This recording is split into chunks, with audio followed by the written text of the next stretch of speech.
Live from the BF Coliseum, Southeast DC Bird Farm, where I was what? Born and raised. Wale, Kanye West, and Dollar Sign. DC and Chi-Town. Live inside the gates. Welcome to the big show. Move on. Pull up on ya. Hop out stuntin'. The money keep coming. It keep on coming. The money keep coming. Yeah, keep on coming. Ladies and gentlemen, it's Bronson here, writer, director, soon-to-be producer, and all-around creative fiend. I'm here with a very special guest, a jack of all trades, to be quite honest, a man with many names, a man with many jobs on campus, Mr. Montae Taylor. Montae, what's going on, brother? What's up, man? What's up? Thank you for that. I really appreciate that. No problem. I brought you on here because I feel like you're one of the most influential people I know in my life. I mean, I am blessed to have met you because, you know, I think everybody who knows you can speak to your diligence in, you know, creativity, entrepreneurship, you know, and blacktivism. You know, black activism and social change. I feel like, you know, it's not a lot of people who are focused on the enhancement and the advancement of their people, and I feel like you're one of the very few, if not, you know, the rising generation of people who believe in social change. So I really appreciate it. You know what, bro? And I appreciate that too, because the simple fact that, you know, it's when people say stuff like that about me that keeps driving me to do what I do. Of course. And it's not even for any kind of recognition or anything like that. It's just simply the fact that if we want to see the change that's necessary, we got to make it a lifestyle for us. Right. You know what I'm saying? It's kind of hard to look at our world today and say that there's nothing wrong. And think about the future for our kids that we set in stone today, and not at least feel like we have to make a change in heart ourselves. So I just humble myself every day to always make sure that I'm helping out the person to my left and my right, whether they want it or not. Absolutely. Because at the end of the day, you know what I'm saying, we all need each other. That's just how I look at it. Absolutely. All right, so we're going to start off a little cliche, of course. Okay. So where'd you grow up? I grew up in a place called Highland Springs. I say that a little country, but it's really pronounced Highland Springs. Highland But Springs. it's Highland Springs to everybody in Richmond. Highland Springs. Highland Springs is located in Richmond, Virginia. Most people are very familiar with Richmond. But yeah, that's where I spent most of my life at, though. Highland Springs, Virginia. So where'd you go to elementary, middle, high school? All right, so I went to this little small elementary school called Donahoe Elementary School. See, I ain't even heard of that, and I've been in Richmond all my life. You never heard of it? I've never heard of it. Yeah. I'm not even gonna speak much on the name of the school. But yeah, so and then from Donahoe, I went to a school called Elko Middle School. That was my middle school. Yeah. And at Elko, that's kind of where I kind of started to get active in things in school, but not really that active. I actually did a little bit in elementary school too, but I mainly like to start to get at least involved in extracurricular activities once I went to Elko. Mm-hmm. Then get into Highland Springs High School. Home of the Springers. Yes, sir. National football champions. National football champions.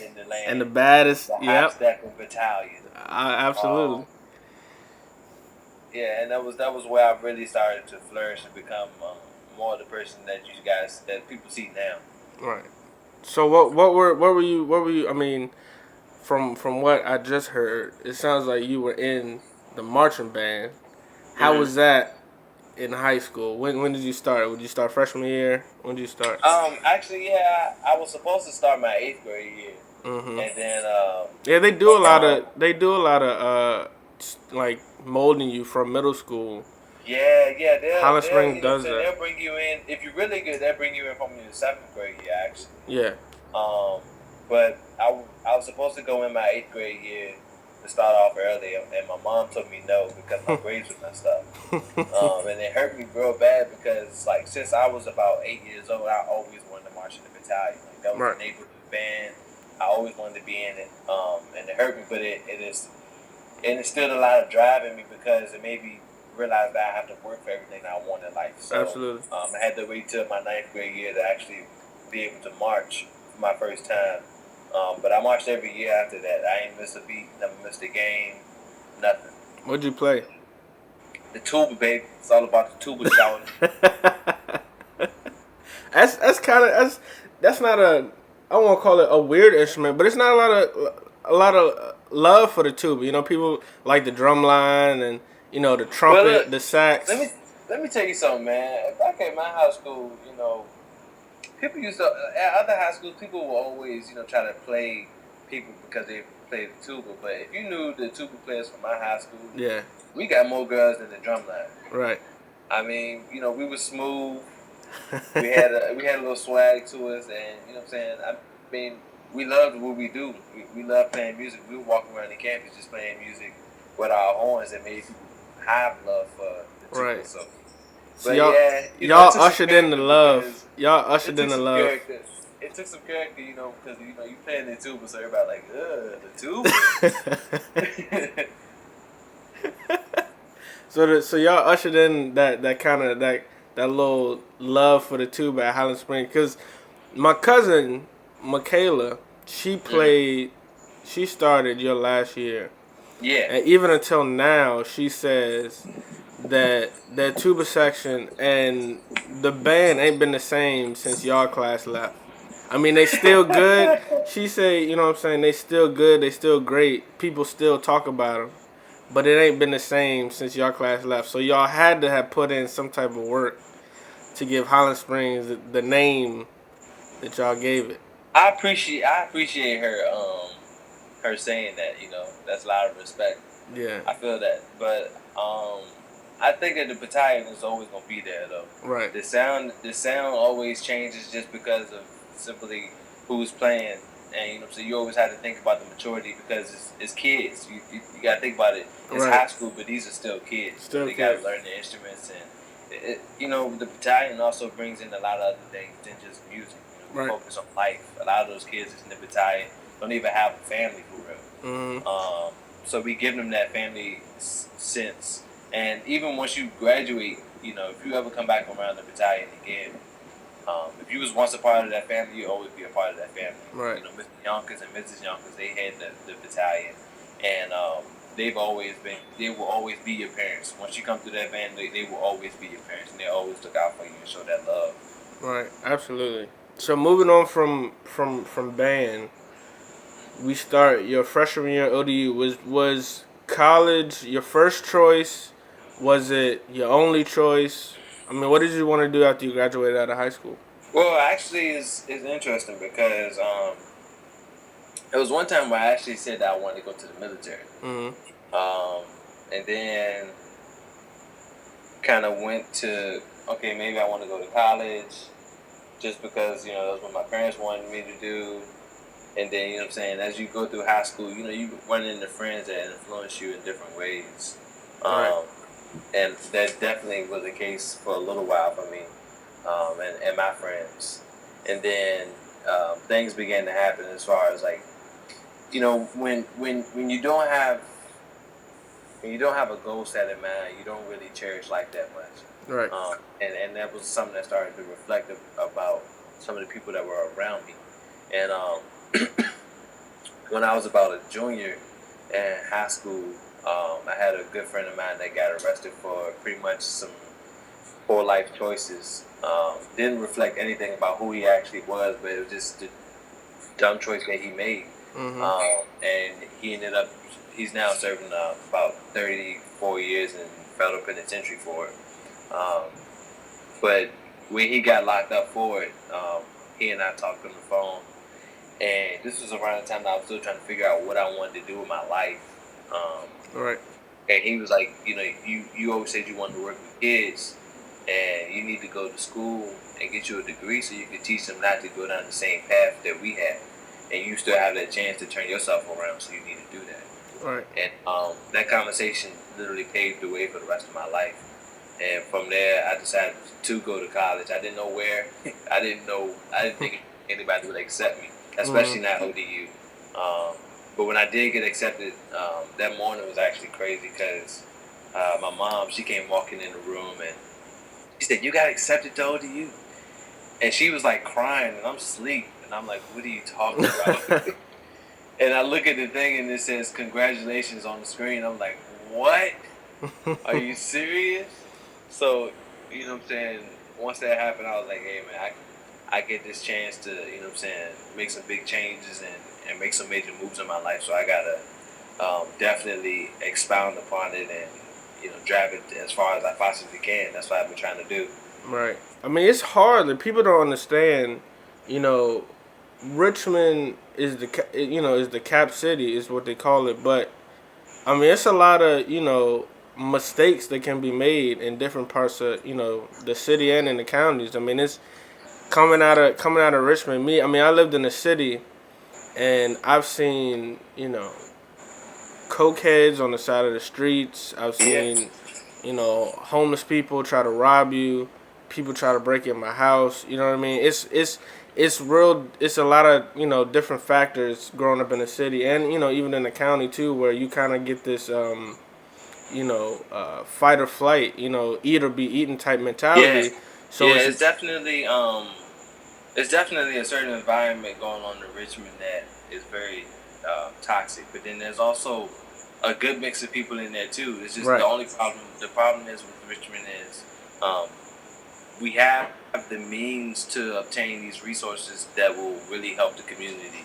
Yet the people who have their hand in trying to help the community are not putting their best foot forward and doing it. Right. I mean, because I hear that in a lot of, especially people in our generation. Yes. It's when I leave Richmond, I'm not coming back, and that's not your goal. That's not my goal either. We want to make Richmond, for lack of a better phrase, great again. You feel me? Like we want to come back and give back and make sure that Richmond knows that we ain't forget about them. Yeah, it's it's definitely something that is very important because when you think about the kids that's coming up in Richmond right now, if they don't see that there's people that have come from Richmond that are able to follow their dreams and do it well, absolutely, they will be more encouraged to do it themselves. Absolutely. So we in your freshman year of college, right? And during that time, I believe it was second semester, or maybe first. I'm not so sure about the timestamp, but I think everybody in Rogers Hall kind of sat down and we all watched the Baltimore riots on TV. I feel like everybody watched that like all day, in their respective rooms. I mean, and I think that was one of those like moments in our history that I don't think I'd ever forget. I mean, because we had, Rogers Hall was a mix of both white and black, but it was a lot of black people, especially on the second floor.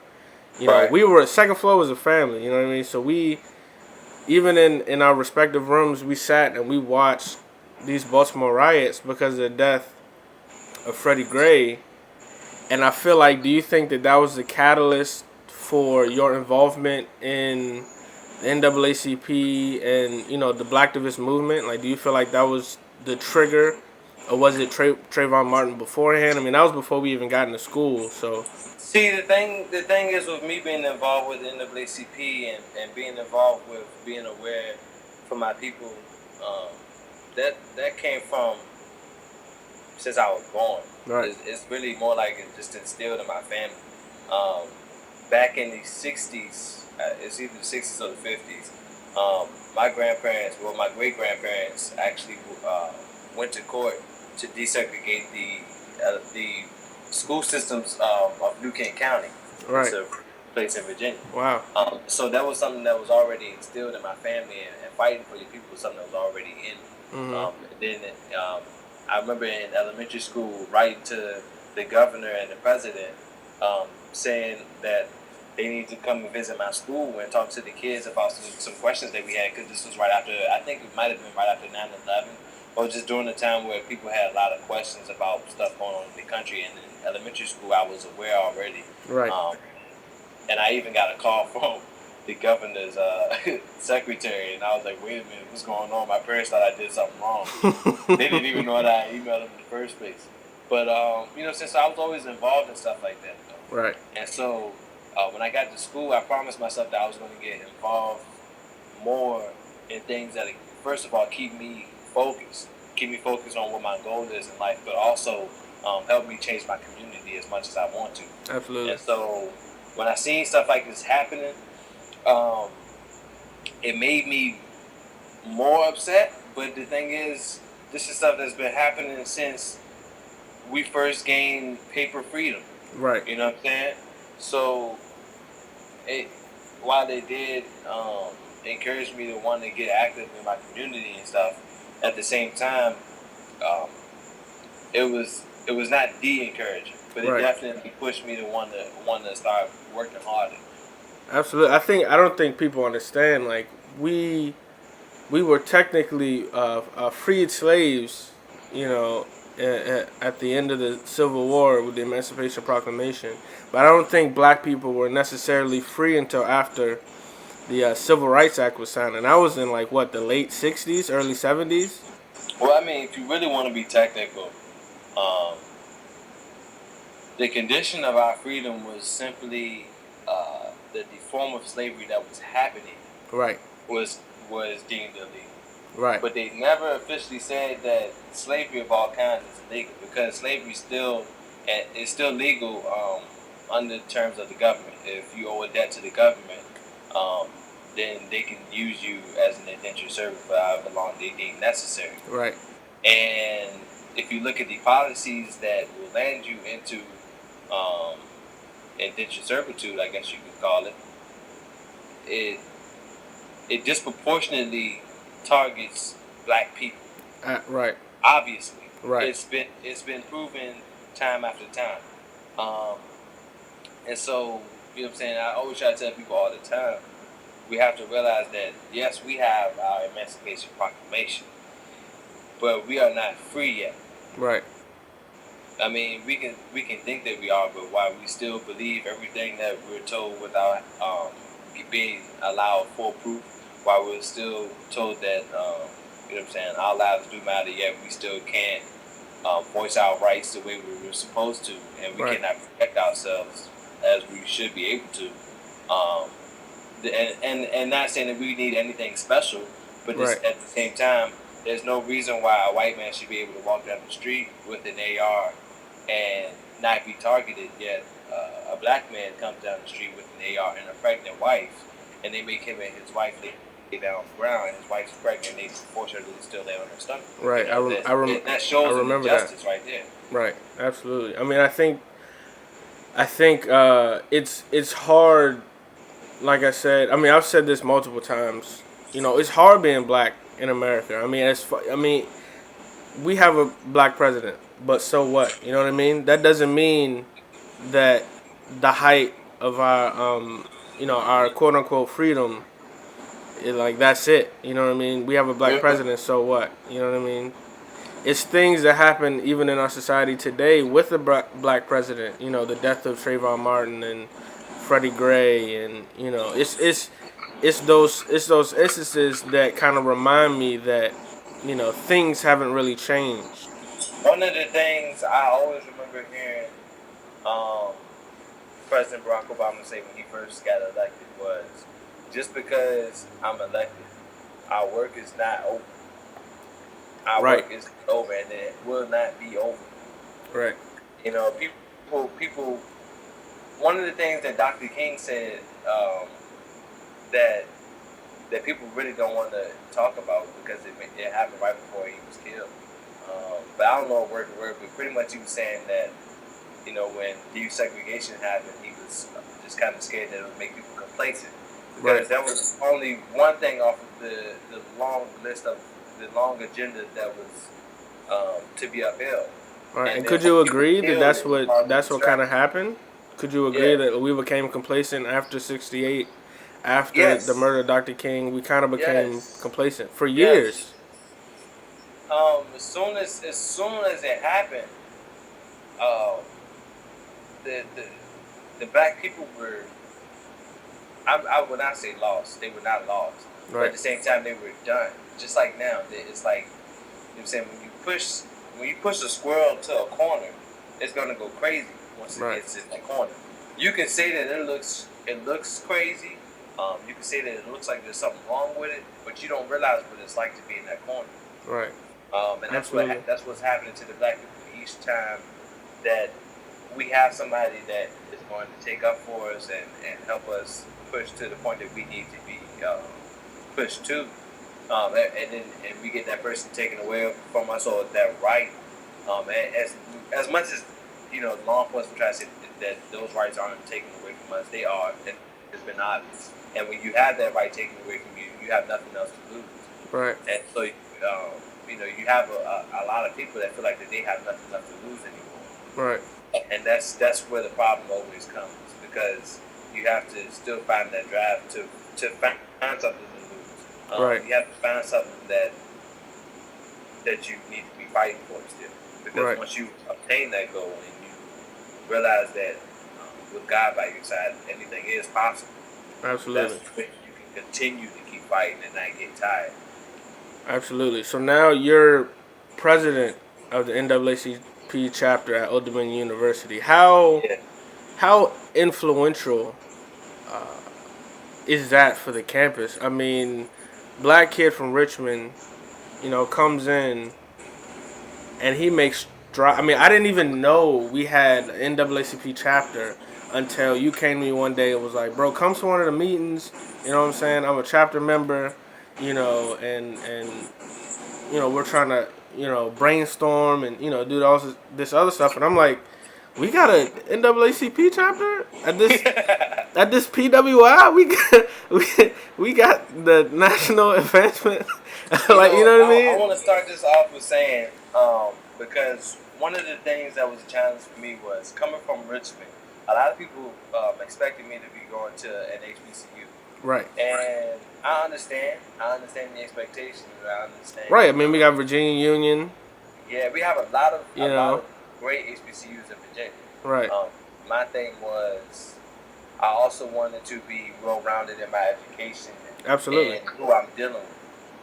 And coming to a school like ODU was a great opportunity for me to spread my wings a little bit and kind of get my feet wet when it comes to dealing with people that don't have like-minded ideas as me. Right. Because, you know, especially working in the NAACP on the PWI campus, it's not easy.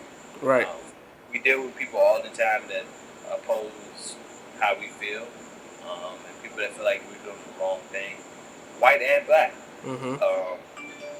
But at the same time, it's been a blessing to see how many people we've been able to touch and how many people we've been able to show that we mean no harm. At the same time, we mean to help out people who need to be helped and people who have a voice, whether it be on this campus or in this community. Right. I think what happens is, especially on our campus, I saw it a lot where a lot of the you know, the white people who weren't necessarily raised around a lot of culturally sound black people. I mean, if that's the word to use, you know what I mean? Like, they grew up around, you know, the black people who were raised around mostly white people. So they don't have that, not necessarily they weren't in touch with their, you know, inner black, but they weren't around the same circumstances that a lot of everyone else was. So when you have the NAACP creating a, you know, a march for solidarity for, you know, Black Lives Matter and, you know, solidarity for the NAACP on campus, they kind of look back and like, well, I mean, we're not in Jim Crow, so what do you all have to fight for? You know what I mean? I feel like, so expound on that. You know, when people say we're not in the 60s anymore,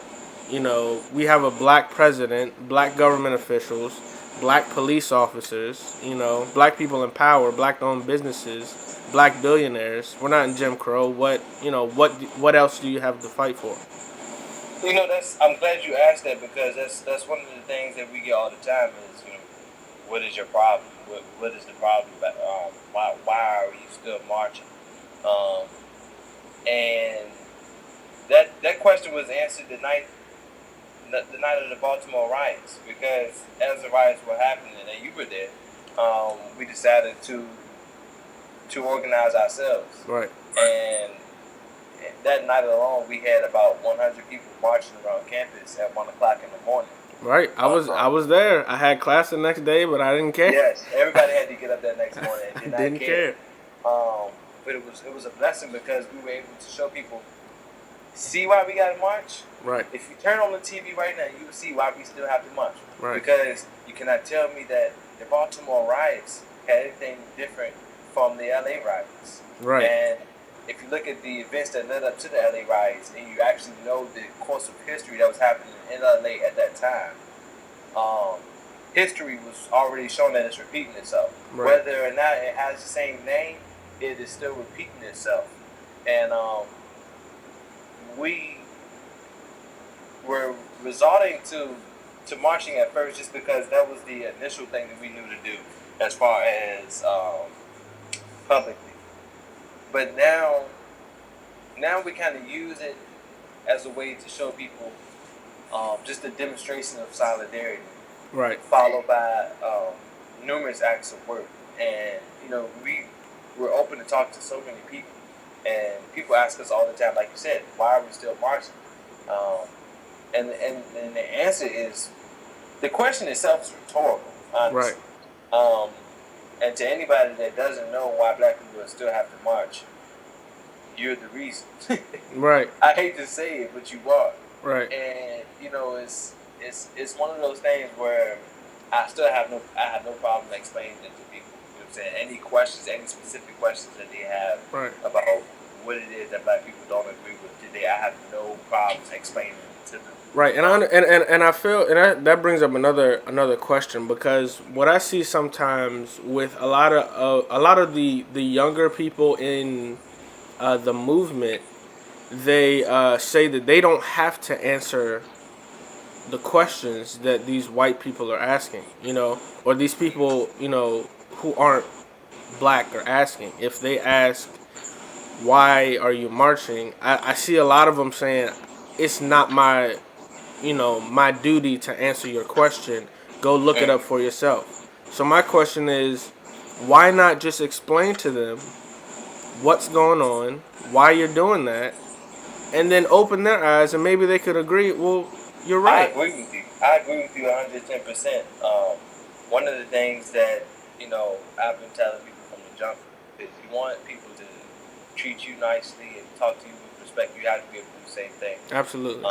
And back in the day, people were actually able to do that.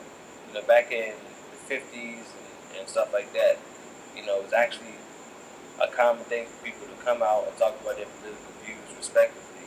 It might get a little out of hand, but at the same time, you still respected that person as an American and as a person. Right. Today is not as easy. I think we're a little bit more outspoken. Yeah, we are, and at the same time, those who oppose how we feel are as well. Right. Because, perfect example, I went to a Trump rally when Trump came to Norfolk? Richmond, actually. Oh, in Richmond. Okay. In Richmond, I went to the rally. I mean, I felt like I was doing my civic duty to go and hear a presidential candidate that wants us to hear out his views. And I wanted to see for myself how it is, how his speeches are, what his points are. I can't tell somebody, not to vote for somebody if I haven't heard them speak myself. Right. So I went to go hear him out. And, of course, I went with my NAACP shirt on and a button that just said "Power to the People." Mm-hmm. That none of that says "F you," none of that says "F Donald Trump." None of that should be offensive to anybody. Mm-hmm. Yet when I went into the rally, so many people were giving me dirty looks, including black people. But I was able to have one conversation with the man. And he was a Trump supporter, and I don't think he read my shirt nor my button. he was talking to me about he had a plot of land and had a nice house on it and stuff. And he said that there's this lady that's been taking care of him for a while. And he said he has a whole family and all this stuff. But he said this lady has been really nice to him for a few years now, just really taking care of him and stuff like that. And she really didn't even need to. And so he decided to leave her in his will to get the house and the land and his money and his kids. And he said, yeah, and guess what? I said, what? He said, she's a black woman. And I promise you my kids will probably be upset. And I was thinking to myself, wow. First of all, I was kind of like, why did you feel the need to tell me that you give me a house? But at the same time, I really felt what he meant, because he was trying to tell me, all these racist people around me, I'm not them. Right. At the same, and he was like, he said, but the thing is, that relationship that he had with that woman opened his eyes, and they were respectful to each other. Right. And it was funny because he had so much respect for me until a reporter walked up to me and asked me, because I had an NAACP shirt, did I support Donald Trump? And I said I do not support him, but I did come to hear his word. And as soon as I said I didn't support Donald Trump, the man looked at me with the most disgust. All of a sudden, all the respect that he had for me was gone. And I was like, wow, are we still not the same people that were still talking to each other earlier? Right. And then I had another guy that walked up to me and asked me if I wanted a Donald Trump sign. He was smiling all in my face and stuff. I politely told him no thank you. I didn't say anything else to him. I said no thank you. And I was about to mind my business. And then he goes, so why don't you want a Trump sign? I said I just don't want it. He said, do you support Trump? And I said, no sir, I just came to hear his views. I can't tell anybody how I feel about somebody unless I heard it myself. And he said, oh, so you're here to start trouble. I know where to find you if you do. And I said, who said I was going to start trouble? He was like, he's like, you've seen what you've been doing all on TV, every Trump rally. And I was like, wow. So the thing, what I said all that to say was, the same way that they respond to us, though, is how we respond to them sometimes. Yeah. And we have to realize that you can't fight fire with fire. Right. You know what I'm saying? You have to speak soft and carry a big stick. And that's really true, because you really got to watch your words. Sometimes people will get excited and allow their emotions to carry over what they really mean to something that's just a lot more extreme. Right. And if we don't stop and really try to respect each other for, first of all, that we're human beings and we're just out here vocalizing our opinions, and actually learn how to just talk to each other in that way, that's where the problem is gonna persist. Absolutely. So what are your feelings on Donald Trump's last speech when he told black voters, what else do you have to lose? What else do we have to lose, right? Right. What else? I mean, have you heard the whole speech? I listened to the whole speech, and he said basically, for years the Democrats have, basically given you the short end of the stick, kept you around because, they support, the little guy, so to speak. His words, not mine. But then he said, what else do you have to lose to vote for Donald Trump? Right. And, it was like, to me, I kind of found that offensive because... Right. It was like a spit in the face. It was like, what do you mean, like, what else do you have to lose? I was like, are you trying to tell me that I pretty much don't have anything to lose? You telling me that I don't have a... you basically don't have a say. You don't have a say in what happens next. I mean, you have nothing to lose. Regardless, you're still going to be in the same position that you are now. But it's funny because we actually do have a lot to lose, and absolutely. Since Barack Obama has been in office, I have family members that are able to be taken care of in the hospital because of health care. Because before they would have just been left to die. Right. I don't think people understand, and this is another phenomenal point, is that when I hear people, specifically an old roommate of mine, say, what has Barack Obama done? What has he done? What he ain't done nothing the last 8 years he's been the president. And so I'm like, that's a bold-faced lie. I mean, employment has gone up statistically. I mean, that's a fact. You know, healthcare has improved tremendously. That's a fact. It's not an opinion either. You know, um, and people get on him about the Iran deal. The Iran deal was to, you know, it was to bring down tension both in the Middle East and in America with nuclear weapons. Right. And then now they're talking to him. You know, they're getting on him about the money to Iran in trade for you know, U.S. civilians, and that's also not true. You know, I think people and it's that underrooted, you know, racism that I think that even people, not just Obama, but you know, normal black people get. I think it's because it's like it's systematic, and I know that word gets used a lot, but it's systematic because we have people who say that they're not racist, and they say that, you know, they're about, you know, equality, but it's those little things and those little, you know, those little phrases or those little words that they use to kind of show, well, maybe you're not so, you know, non-racist as you may claim to be. You know, it's funny to me because people tell me that Black Lives Matter is a racist movement. Right. And Black Lives Matter was a result of a racist movement. Right. If you think about it, the wealth of this country right now is a result of a racist movement. Absolutely.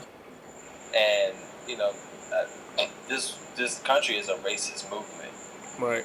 So to tell me that Black Lives Matter, which is literally just a saying, a hashtag that's made to just make black people feel good about themselves. It's a solidarity movement. It's never said that nobody else matters. Right.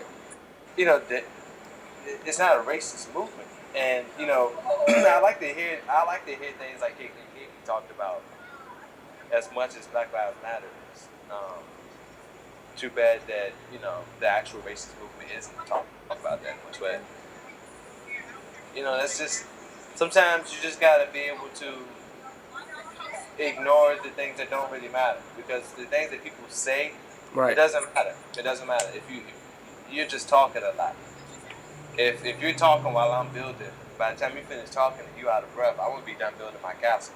Absolutely. What do you feel like the disconnect when people say Black Lives Matter is racist, and when black people say Black Lives Matter doesn't mean all lives don't? What do you feel like the disconnect with the people who say that all lives matter don't realize that, you know, we're not saying that your life doesn't. We're saying that our life matters just as much as yours. Where do you feel like the disconnect is there? I think the disconnect is that you have people who are blinded to certain life situations that we experience. Right. It's not their fault by any means. It's not their fault because, you know, if you're not black, you simply don't, or if you're not, how about this? If you're not a colored person, then you do not go through these you know, situations that we experience. Right. I don't think a lot of you know, white kids are raised to be a little bit more cautious around police. I don't think, you know, because yeah, you know, I don't think white parents have really had to emphasize the conversation on, you know, what to really do when the cops pull you over, other than right, yeah, just call me and, you know, let me know what's going on. No, my parents have told me, if you don't do what they tell you to do, they will shoot you. Absolutely. And it's not even something that's been said recent. It's been since I was young. My mother was like, when you come up to a policeman, you say yes sir, no sir. You don't make any sudden movements. Yes. You do exactly what they say. Even if it's demeaning to you, you don't make any movements outside of what they tell you to do. It's funny because I just recently had a dinner with the president of the university, right before the end of spring semester, and he and I were talking about just certain life situations that I experienced in Richmond, and you know, explaining some things to him, he was just like, "Wow, Right. we hear about stuff like this on TV, and just kind of like in Hollywood and stuff like that, but you don't really think that this is something that people go through every day." And I Absolutely. said, "Yeah, we don't make it up. Like we don't like this is not something that we could make up. If we could be lying about this, I promise you." We would definitely just drop it. Right. If it was something that we did not have to worry about, we would We shut drop up. it. It Right. would be done. I'm tired of trying to tell people that Black Lives Matter. Right. So if it was something I didn't have to do, I wouldn't do it. Right. Absolutely. I think, people who aren't in our situation, I feel like they don't fully understand. I mean, and I think really, regardless of a lot of what the more radical Black Lives Matter people say, I think it's really our responsibility to let people know about the situations and the circumstances of Black people in America. I mean, because no matter how free you think that we might be, we're still systematically, statistically, jailed more than people with more fairer skin than us.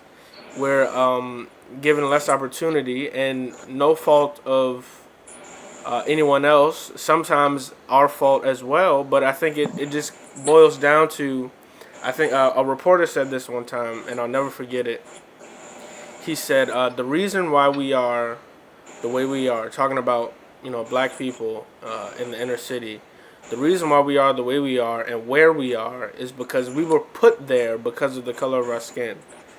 And once you teach a submissive dog one thing and tell them that they are one thing for longer than they've been alive, they stay that one thing. And it's hard to teach an old dog new tricks. I feel like once you put, like you said, that squirrel in that corner, and you keep it in that corner for as long as Black people have been kept in this pigeonholed into this, we're not as equal as you may seem. I think we just kind of just sit there and we become complacent.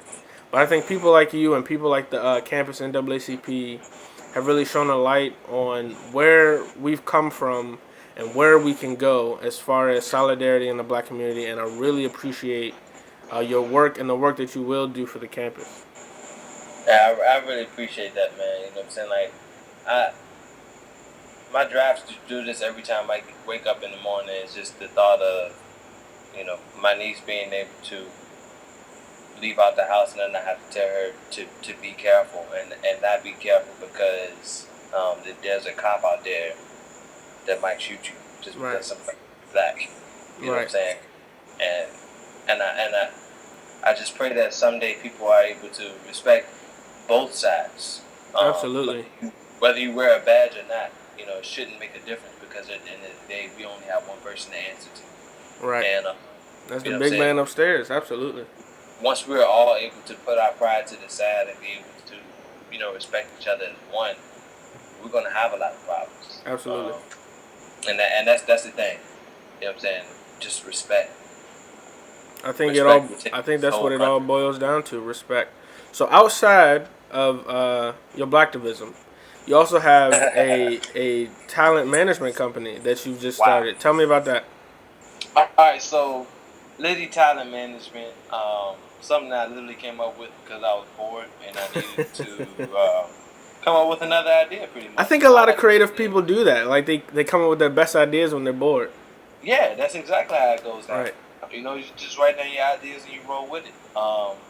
And so, just something that I came up with because I was like, hey, look, I know a lot of people that have many different trades, Black people that are very talented, whether it be photography, modeling, music, art, whatever it is that you call yourself having a talent with, I know a lot of people with it, and a lot of people that's looking for different services, and these services I'm also able to locate very easily. Right. So, with that in mind, I figured, hey, why not put my services to work you should always be able to make yourself a brand, and just try my hand in something like that. So that's something that I've been experimenting with. It's definitely been a work in progress because of the different things I'm involved in with extracurricular activities and stuff. Right. But I definitely do look forward to expounding upon it this upcoming semester when I'm able to get in contact with some more people, get some things done for the NAACP first, because that's my main objective right now, is get that stuff done. But I got a lot of projects I'm looking to work on. You know what's up. Absolutely. I'm out here working with right now. They know what's up.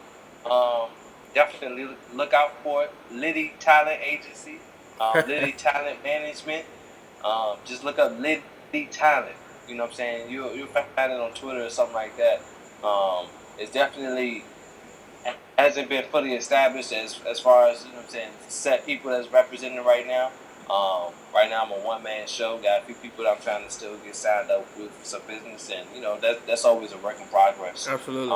But it takes time. It takes time to make great things come about. So if it's meant to be, it'll definitely flourish. Right. I think a man with your business acumen, I feel like anything you put your mind to, it'll be a success. Absolutely. Well, I think that's all the time that we have. Bro, I really appreciate you being on the show. One of my first interviews. One of the ones that I was looking forward to. I mean, because your story is incredible. The things that you do, that people don't know about, is incredible. Like I said, hopefully we can work together really soon. I'd love to get you in a film one day. I mean, you're my boy. I'll put you on anything I got. Oh yeah. And don't forget to mention that Tay's Honey will be on the way. Tay's Honey, yeah, absolutely. Yes, sir. And I will be producing honey real soon. Yeah, absolutely. You can use it for face, asthma, anything. It's coming out real soon. Just keep your eyes open. Tay's Honey and Liddy Talent. T-A-E-apostrophe-S, honey. Tay's Honey and Liddy Talent Management. Also, yes, sir. President of the ODU NAACP, Montae Taylor, jack of all trades, man of many names. Thank you again for being on the show. It's been an honor. This has been Bronson, and this has been Typecasted. I appreciate every single one of the people that listen in for the show. New episode coming soon. We're going to have a lot more people come on the show when I'm back on campus, and a lot of very influential, very artistic, creative, and all-around dope people on campus. So I'm really going to bless your ears with a lot more stories of a lot more people. Thank you again, Montae. Follow me on Twitter. That's Woke Poppy. WOKEPAPI. Right, absolutely. Where else can people find you at? Where can people find Liddy? Where can people find me on Instagram at Mr.M.Taylor. You know what I'm saying? But I'm more on Twitter than Instagram, but I am on Instagram too. So absolutely. You can always link in with me. Trying to do any business, link in with me right there, either one of those. So I'll drop those in the description box down below. Thank you again, Montae. I really appreciate it. This has been Bronson again. This has been Typecasted, and we will see y'all soon. All my bitches love me. The money keep coming. Whoa, you were just alright. Yeah, you okay. You know I could do this.